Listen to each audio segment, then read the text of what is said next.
श्री स्वामीनारायण भगवान की जय।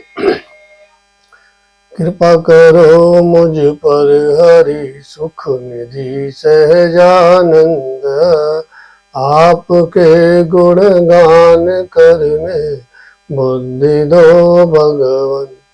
श्री स्वामीनारायण भगवान की जय। अक्षर पुरुषोत्तम महाराज की जय। गुणातीतानंद स्वामी महाराज की जय। नीलकंठ महाराज की जय। गुरु हरि प्रमुख स्वामी महाराज की जय। प्रकट गुरु हरि महन स्वामी महाराज की जय। श्यावल रामचंद्र भगवान की जय। उमापति महादेव की जय। श्यावल रामचंद्र भगवान की जय। राधा कृष्ण देव की जय। दुर्गे मात की जय। समस्त देवी देवी देवताओं की जय। मेरे समस्त वृद्धजन को मेरा प्रणाम और बच्चों को मेरा आशीर्वाद। आज की सत्संग प्रवृत्ति में हम भगवान नीलकंठ की वन विचरण है उनके दौरान उनको जो योगी से जो मुलाकात हुई उनका आज हम अपने सत्संग अपलोड सत्संग चैनल के माध्यम से आपको आज इस सत्संग का लाभ देंगे।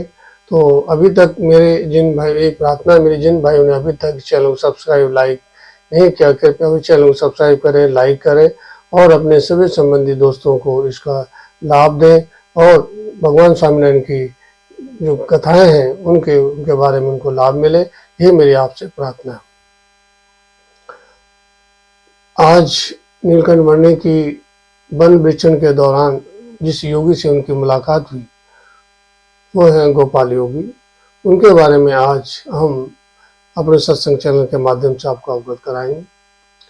हिमालय की गंडकी नदी के किनारे एक कुल आश्रम है जो एक तपोभूमि के नाम से जानी जाती है। यहाँ पर प्राचीनतम समय में भरत जी एवं कुल ऋषि ने यहाँ पर अपना तप किया था। नीलकंठ वर्णी की भी यही इच्छा थी कि यहीं पर रहकर अपना वो भी तपस्या करें। नीलकंठ जब पूर्व में अपने घने जंगलों में जब जा रहे थे तो उन्हें एक आश्रम दिखाई दिया। वो आश्रम के निकट जब जा रहे थे तो वहां पर उन्होंने एक वयोवृद्ध योगी को देखा और योगी जो अपने ध्यान में लीन में बैठे थे तो उनकी निद्रा भंग हुई, उनका तप भंग हुआ और उनकी आंखें खुली। जब उनकी आंखें खुली तो उनकी आंखें देखती रह गई। देखा जिस को वो अपने ध्यान अवस्था में देख रहे थे उनकी साक्षात मूर्ति उनके समक्ष खड़ी थी और वे उठे और दौड़कर उनको बाहुपास में ले लिया और जकड़ लिया। नीलकंठ वर्णी ने भी असाधारण योगी को देखकर समझा कि मैं भी यहाँ पर अपनी तपस्या आरंभ करूं, यहाँ रुक जाऊं। जो योगी इनको मिले थे उन योगी का नाम था गोपाल योगी। गोपाल योगी जी को नीलकंठ वर्णी जैसे अनुपम शिष्य को मिलकर वो बड़े उत्साहित हो रहे थे और हर्ष से आनंद हो रहे थे कि मुझे एक ऐसा शिष्य परम शिष्य प्राप्त हुआ। आनंद योगी जी ने उनको अपनी अष्टांग योग से शिक्षा देनी प्रारंभ करी और ये विद्या अष्टांग योग जो 12 वर्षों में भी पूर्ण न हो सके ऐसी विद्या नीलकंठ वर्णी जी ने 12 माह में ही प्राप्त कर ली। और ये योगी ये शिक्षा प्राप्त करने में शांत नहीं हुए, उनका ध्यान उनकी इच्छा कुछ और थी। उनका मन था कि मनुष्य के जो वासना रहित होकर भगवान के चरणों में उनकी श्रद्धा करवाएं, यह उनकी इच्छा थी।